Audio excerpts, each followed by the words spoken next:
Djabi Youssouf, sociologue et communicateur, porte-parole du ministre Charles de Goudé. Nous sommes engagés dans cette lutte pour la libération de l'Afrique, et non pas seulement de la Côte d'Ivoire, mais de l'Afrique dans son ensemble.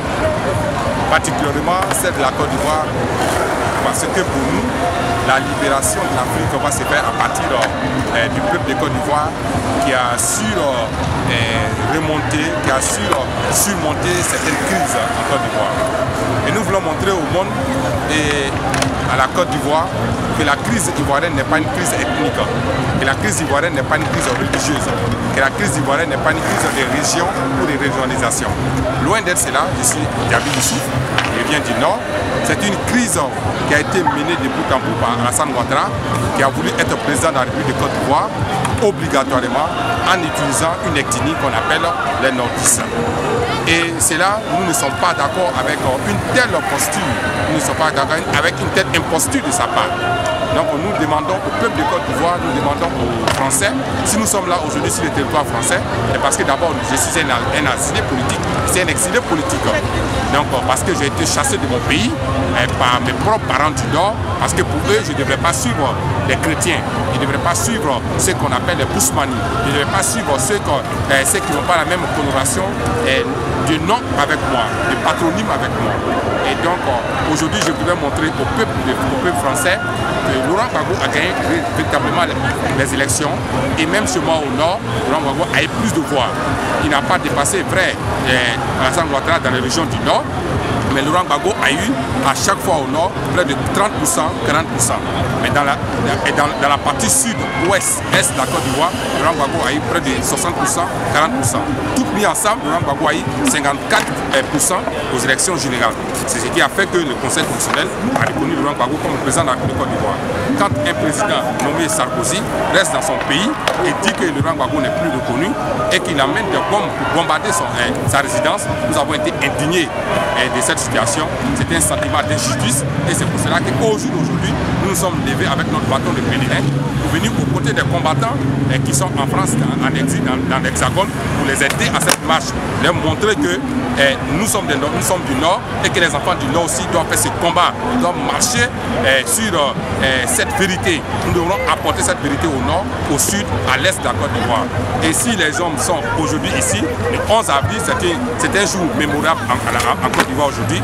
Nous voudrons que ce soit un jour mémorable pour l'Afrique, comme cela a été la date de la capturation du Patrice Lumumba, la date aussi de l'exil de Kwame Nkrumah, la date de l'emprisonnement de Mandela. Nous voudrons que les Africains se souviennent de cette date du 11 avril qui a endossé notre pays, la Côte d'Ivoire, dans une sorte de dictature qui ne dit pas son nom aujourd'hui.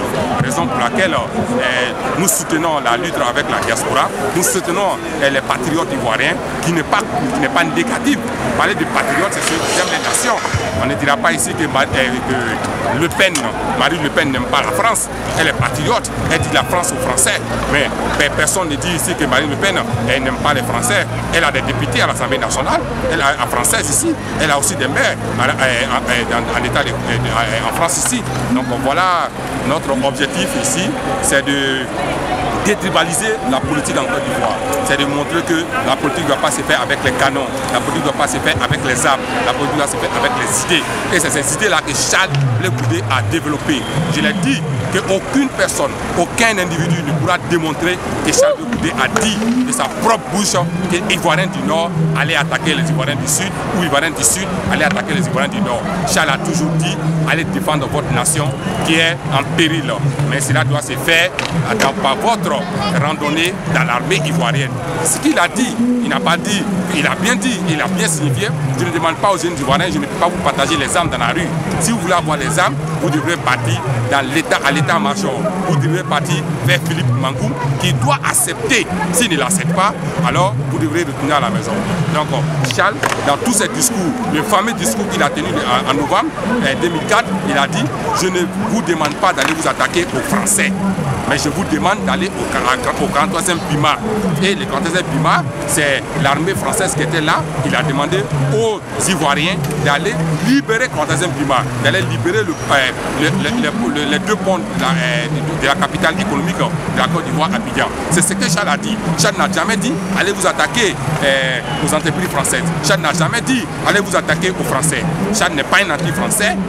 Il n'a jamais été. Il n'a jamais dit aussi à chacun son français. Ce discours, nous allons le prouver à la haie avec des vidéos à l'appui. Celui qui l'a dit, le leader politique qui a dit cela, le monde entier le saura. Mais ça n'a jamais été le discours de Charles. Et comme c'est un procès, ce procès est un procès des mots, et nous mettons quiconque au défi de montrer un journal, de montrer une télévision où Charles demande aux nordistes ou aux sudistes d'aller s'attaquer. Le droit de l'homme en Côte d'Ivoire aujourd'hui, c'est une situation qui est délétère. C'est une situation que nous ne pouvons pas expliquer parce qu'au jour d'aujourd'hui, la liberté d'expression en Côte d'Ivoire n'existe plus. En Côte d'Ivoire, on n'a plus de liberté d'expression. Tu ne peux pas t'exprimer en Côte d'Ivoire si tu es de l'opposition. La télévision ivoirienne est caporalisée. La radio ivoirienne est caporalisée. Les journaux ivoiriens sont caporalisés. Un journaliste ne peut pas se mettre à écrire contre Ouattara aujourd'hui. Un journaliste ne peut pas écrire contre Ouattara, ne peut pas parler contre Ouattara.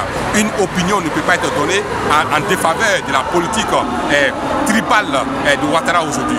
Donc les droits de l'homme au niveau des libertés d'expression n'existent pas en Côte d'Ivoire. Les droits de l'homme au niveau même de l'opinion des hommes politiques n'existent pas en Côte d'Ivoire aujourd'hui. Nous sommes dans un état où l'armée est devenue les chasseurs traditionnels du Nord qu'on appelle les dozos. Voilà. Alors, vous avez assisté à l'exécution des populations dans le camp de Naïbli sous les caméras de l'ONU et des enquêtes virtuelles ont été lancées et pendant ce même moment, on ne trouve pas les coupables et on arrête M. Charles Blé Goudé. Quelle est l'interprétation que vous faites du mutisme de l'ONU et de la communauté internationale? Merci beaucoup. Ce n'est même pas un mutisme de l'ONU, mais c'est un sommeil de l'ONU. Parce que l'ONU ferme ses yeux sur Butroson. D'abord, avant qu'on arrive à Naïbli, il y a eu d'abord Monokozoï, où il y a eu plus de 100 personnes qui ont été égorgées par Kone Zakaria. Avant Monokozoï, après Monokozoï, il y a eu Petit Djokwe, où il y a eu 80 personnes qui ont été égorgées par l'os. Après Petit Djokwe, il y a eu aussi Djokwe Carrefour, où il y a eu 800 personnes qui ont été décimées par l'armée de Ouattara. Et après ça, on est arrivé à Naïbli, où Naïbli, devant les caméras du monde entier, c'est-à-dire quand je dis les caméras, devant les yeux de l'ONU, les personnes ont été immolées, ont été brûlées, ont été immolées comme des moutons. Et l'ONU était là. Mais jusqu'à présent, avec les enquêtes nationales que Ouattara même avait lancées, on a dit qu'il y a eu 789 personnes qui ont été tuées par les pro-Ouattara. Mais jusqu'à présent, Ouattara ne peut même pas dire alors d'arrêter ces personnes qui ont tué 700 personnes.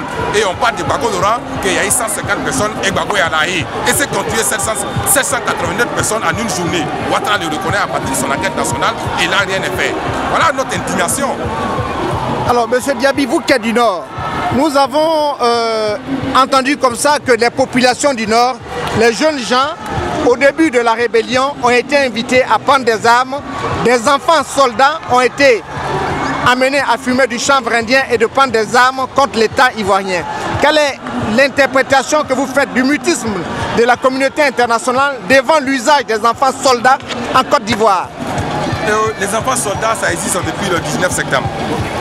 Et la France qui a amené la rébellion sait déjà très bien qu'on a des enfants soldats en Côte d'Ivoire avec la rébellion. Et ça existe jusqu'à aujourd'hui.